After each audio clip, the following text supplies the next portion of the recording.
చంద్రబాబు ఇంట్లో బాలకృష్ణ ఎన్టీఆర్ భేటీ.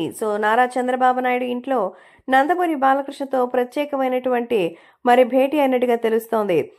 నందమూరి బాలయ్య అలాగే ఇంకా ఎన్టీఆర్ ఇద్దరిని కూర్చోబెట్టి చంద్రబాబు మాట్లాడారట. అసలు మీ ఇద్దరికి మధ్య ఏంటి ప్రాబ్లం అయితే నందమూరి బాలకృష్ణ తను అనాలన్న విషయాన్ని అంటే క్వశ్చన్ వేసింది. బాలకృష్ణ గారు మీ కుటుంబంలో మీ కుటుంబం తర్వాత నెక్స్ట్ ఎవరు అని అన్నారు. అయితే ఇక్కడ అందరూ కూడా నందమూరి వారసులుగా అయితే ఫీల్ అవుతున్నారు. ఈ నేపథ్యంలో బాలకృష్ణ అలాగే ఇంకా తన సొంతంగా లేకపోయినా పర్వాలేదు అనుకుంటున్నారో ఏంటో తెలియదు కానీ ఇలా చేయడం మాత్రం చాలా మిస్టేక్ అంటూ చెప్తున్నారు. కాబట్టే సోషల్ మీడియాలో సైతం ఈ విషయం ఎంతో సెన్సేషనల్ గా మారుతోంది. అంటే ఇప్పుడు ప్రతి ఒక్కరికి ఒక్కొక్క బౌండరీస్ అనేది ఉంటాయి. నిజంగానే ఆ రెడ్ కార్పెట్ లో యాంకర్ ఏదో తెలియక ఒక క్వశ్చన్ వేశారు. దానికి వైజ్ గా సమాధానం చెప్పగా తప్పించుకోవాలి.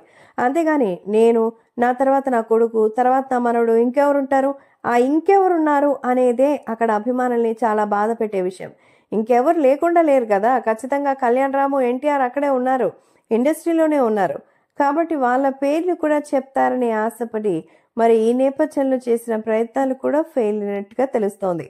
కాబట్టి ఖచ్చితంగా దేవర సినిమా కోసం అందరూ ఎదురు చూస్తున్నటువంటి ఈ తరుణంలో ఇటువంటి అద్భుతమైనటువంటి సినిమాకి సంబంధించిన రివ్యూస్ వస్తుంటే బాలయ్య బాబు ఎన్టీఆర్ కి సంబంధించినటువంటి వారి విషయంలో అసలు ఏ రకంగా నందమూరి కుటుంబ సభ్యుడిగా కాదని తీసేయడం అభిమానులు ఎంతగానో బాధ పెట్టింది.